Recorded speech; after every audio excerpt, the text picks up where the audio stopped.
Lihat tuh, Abu Janda yang kata lu swadaya masyarakat Kerang Hijau, lihat tuh, nelayan, lihat tuh, ya. Masyarakat yang mana lu bilang lu Abu Janda? Lu ditunggu ya di Kabupaten Banten lu, Provinsi Banten, Kabupaten Tangerang lagi ditunggu lu kedatangan lu ya, Abu Janda. Sini semua yang ada di sini. Ya, lu ditunggu Abu Janda ke Kabupaten Tangerang lu, Provinsi Banten. Kedatangan lu lagi ditunggu Abu Janda. Tapi Jangan percaya di itu ya lo. Ya. Ini warga-warga sini asli Pak. Ini nelayan-nelayan ini. Udah 2 tahun Pak nelayan. Hari ini pun mungkin ada sebagian warga juga yang sudah ke Mabes Polri juga hari ini Pak. Ngapain? Nah, terkait ini juga, kenapa belum diusut juga? Karena sudah berapa bulan itu.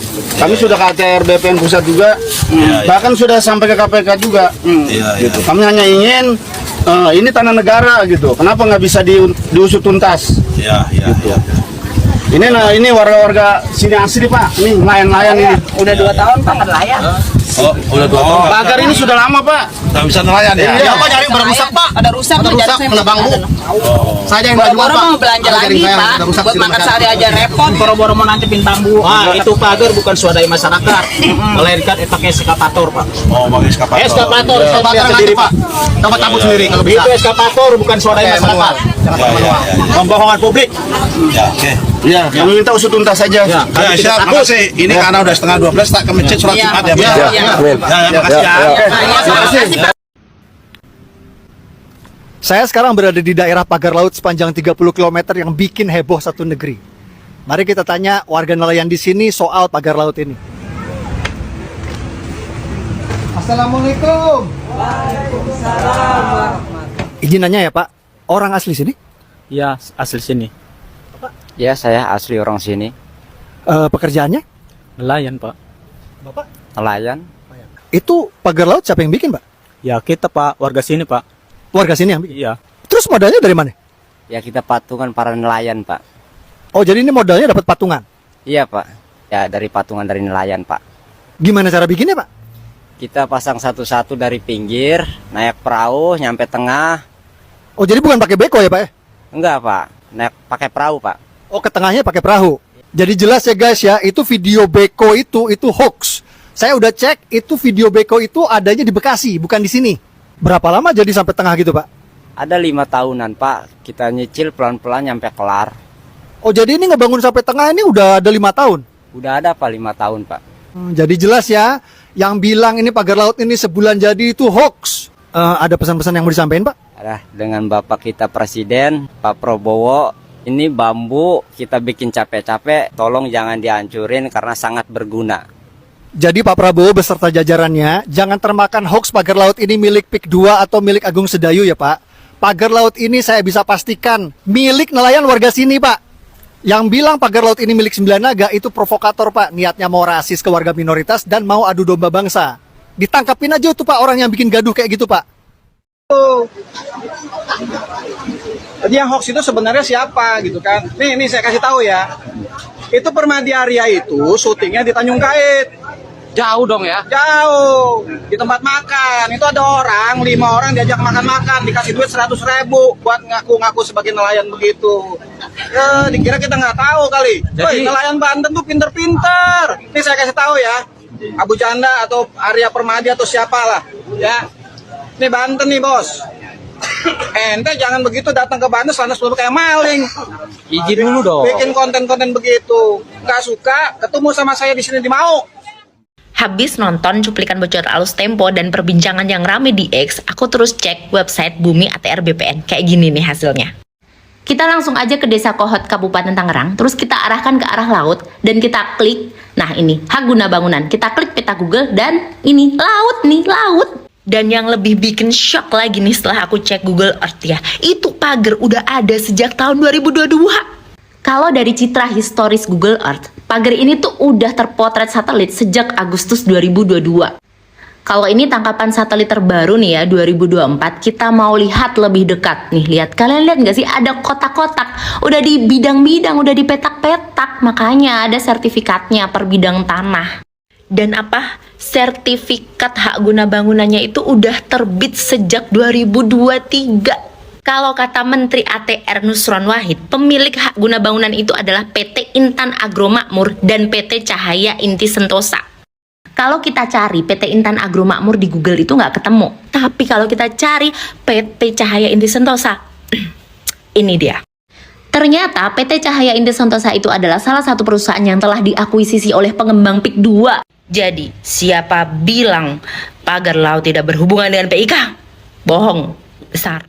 Dengan contoh ya, hikmah. Yang kedua adalah dengan pembelajaran. Yang ketiga adalah dengan debat. Nah, saya tuh masih menghindari jalur debat ini. Kalau saya. Kecuali Abu Janda waktu di LC dulu. Believe it or not, itu nggak direncanain. Ini baru saya buka di sini sih.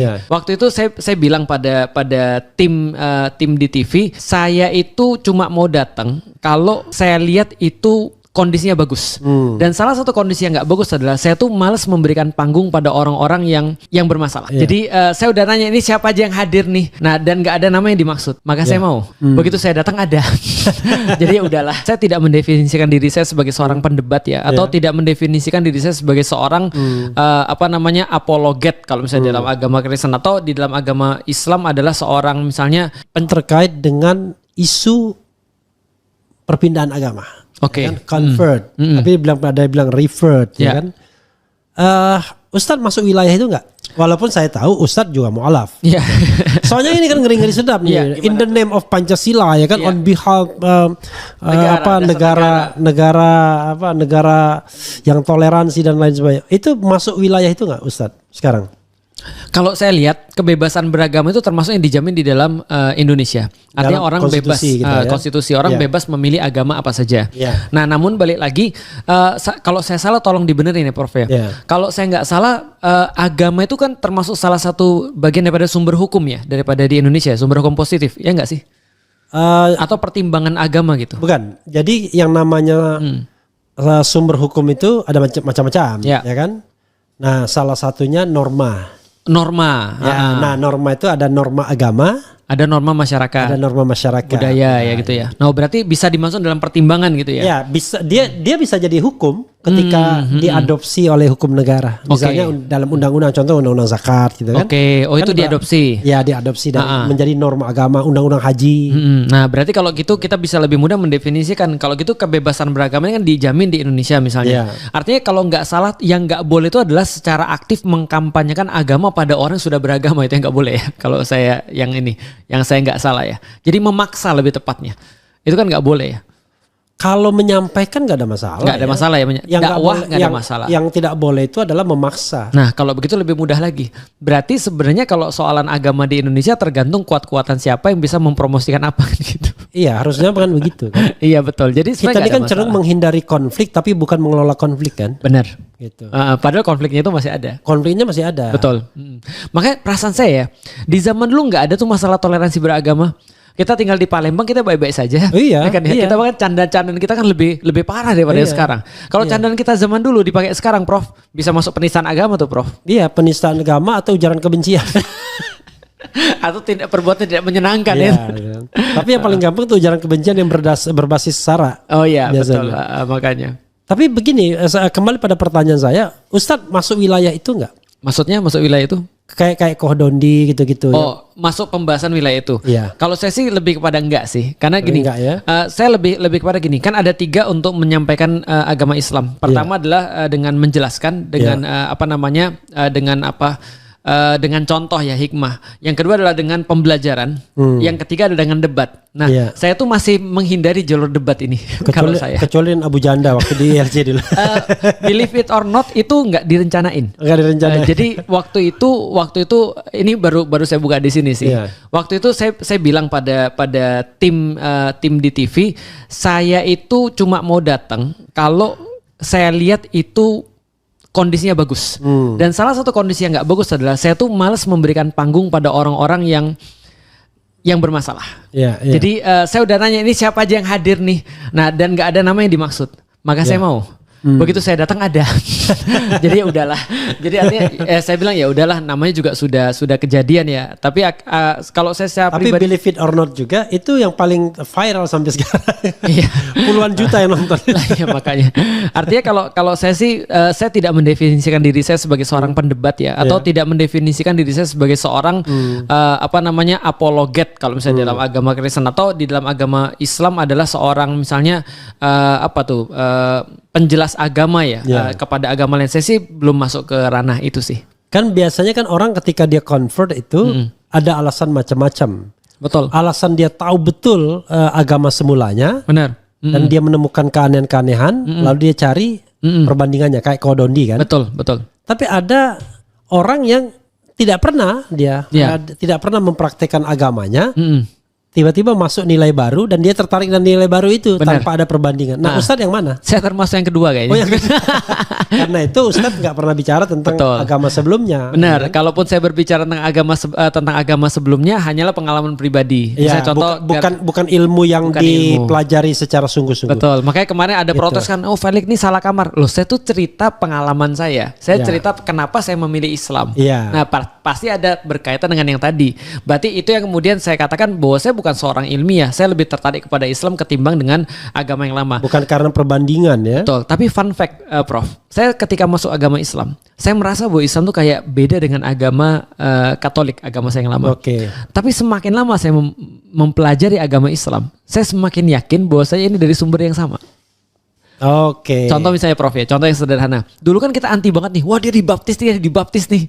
Kan dibaptis itu kan dimandikan, Prof. Iya. Nah pertanyaannya, di dalam Islam seperti apa sih kalau ada orang mau masuk Islam? Wudhu lah disuruh. Ternyata ketika ditanya pada Mus'ab bin Umair, dia menjawab, dan tentunya dia pelajari dari Rasulullah kan ya. Maka dia berkata ketika ditanya sama orang-orang, bagaimana caranya kalau kami mau masuk Islam? Dia berkata, kamu mandi, kamu syahadat, dan sholat 2 rakaat. Oke. Berarti salah satu sunahnya adalah mandi. Mandi apa? Mandi wajib itu. Iya. Permandian itu kalau di kita namanya mandi wajib. Sama sebenarnya. Oke. Sama-sama puasa, sama-sama kemudian punya sholatnya dan segala macam. Ya cuma bedanya apa ya? Jelas ada beda. Kalau enggak ngapain saya muslim kan gitu kan ya. Tapi maksudnya potensi konflik itu menurut saya melarang memakan babi. Iya betul, sama dan segala macam. Jadi potensi konfliknya sih jauh lebih sedikit sih kalau sekarang. Jadi saya melihat bahwa kayak contoh kayak gini ya Prof ya. Saya melihat bahwasanya orang-orang yang ketika dulu mereka dalam tanda kutip ya mewartakan ajaran agama mereka, itu kayak ketika saya mendakwakan agama Islam. Karena ini kan satu sebenarnya dari awal sampai akhir. Kita juga mengakui Nabi Isa, kita mengakui Musa, kita mengakui Daud dan segala macam. Nah, dan kita tidak membeda-bedakan mereka, termasuk orang-orang yang beriman di zaman itu, mereka juga bagian daripada kita. Oke. Ya makanya ini ada pertanyaan ya. Boleh nggak nitip pertanyaan? Boleh. Katanya soal kitab Hanok, pernah dengar ya kitab Hanok? Oh belum. Karena itu nggak relevan nanya ke beliau. Itu tanya ke Dendi itu kitab Henok ya. Ya, jangan tanya yang nggak ahli. Tanya ke Dendi karena Henok itu kalau menurut Dendi katanya sumber Bible dari Bisa Yahudi jadi. Itu. Karena orang kalau kayak gitu, Prof, nanti orang-orang sana pasti akan bilang Al-Quran juga nyontek kitab ini kata dia. Iya. Dan memang lebih baik menghindari perdebatan. Eyal-eyalan. Iya benar. Ya, karena nantinya jadinya kebencian. Iya, dan tiba-tiba dilaporkan kita. Kebencian berbasis sara. Iya betul. Gitu. Udah ada saranya kan? Iya, jadi kalau kayak gitu-gitu biar diselesaikan di meja ilmiah supaya lebih pas. Yang tidak boleh melarang debat itu kan? Tidak boleh, betul. Kalau orang mau berdebat ya silahkan aja ya. Benar, tapi dengan orang yang berilmu plus yang berilmu. Benar, karena ada banyak orang juga yang mendapatkan hidayah lewat jalur itu. Ya. Dan kita tidak bisa menutup.